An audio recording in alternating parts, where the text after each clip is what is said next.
ఇక్కడ విజయనగరం దగ్గర టెంపుల్కి వచ్చామండి మేము. రామనారాయణ టెంపుల్, రాముడిది. చూడండి ఎంత బాగుందో, ఇక్కడ ఎంత ప్రశాంతంగా ఉందో. మేము ఇప్పుడు ఒక 10 minutes అవుతుంది ఇక్కడికి చేరుకొని.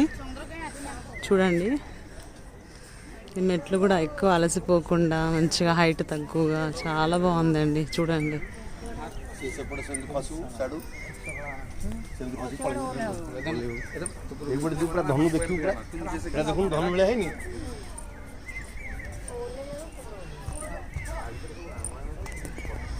ఇక్కడ చూడండి సరస్వతి మాతది విగ్రహం ఉంది, సరస్వతి దేవిది. మేము ఫస్ట్ ఎంటర్ అవ్వగానే గణేశుడిది ఉందండి, విజయ గణపతి అని ఉంది. మళ్ళీ ఇలా మెట్లెక్కుతూ ఉంటే కమలాయ శ్రీ మహాలక్ష్మి అని ఉందండి. చూడండి ఇక్కడ కూర్చోడానికి కూడా బాగుందండి, మెట్లు ఎక్కుతున్నప్పుడు అలసిపోయినప్పుడు పెద్దవాళ్ళకి.